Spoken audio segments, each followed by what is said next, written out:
Here's your forecast from the First Alert Weather Team. Gannon here in the First Alert Forecast Center here at 5:41 on a Monday. Hope you had a nice weekend. Mostly settled skies, and it is dark and early on a Monday. Let's look outside anyway. We can just make out the breakers there over the dunes from Ocean Isle Beach. We'll turn up the lights and then go to the big city. The view from the Murchison Building in downtown Wilmington offers a little haze layer on the horizon. The temperature situated close to its sticky dew point, so more of that kind of condition. Really easy to break a sweat than you typically associate with fall. We've had enough moisture for a trace of rain at ILM Airport yesterday. A few stray showers and downpours around. Interesting to note on the month, 8.53 inches of rain at ILM Airport. That is a surplus of 0.08. So basically even Steven.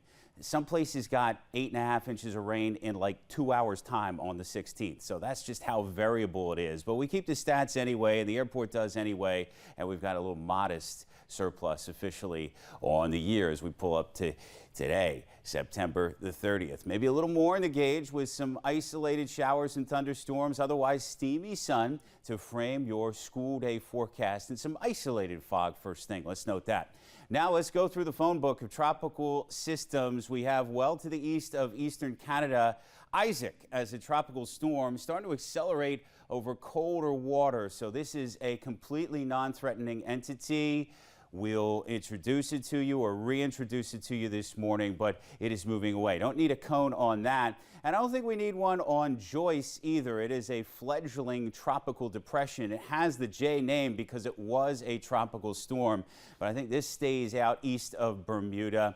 But to the east of there, so resituating you east of the Caribbean islands, still closer to Africa's Cabo Verde Islands, this feature looks like it's going to have a stronger future. It is tropical depression number 12 on the 2024 Atlantic hurricane season, and it's very likely, because it has the warm water and a lot of upper level support, a lot of things going for it, it's very likely to become a hurricane named Kirk over the next 2 to 5 days. The cone is like this, and so we'll keep an eye on it, but not much to indicate that it's going to make it cleanly across the Atlantic to North America, which I'd love to be able to report. But on the heels of that, if that weren't enough, another disturbance has some development odds over the next 2 to 7 days near Africa's Cabo Verde Islands. So we've got our head on a swivel. Let's look closer to home, because as weary as we are in the southeast U.S., this is garnering some attention. Makes sense that it would. A disturbance doesn't have a name yet or an invest tag, but it's going to be propagating its way through the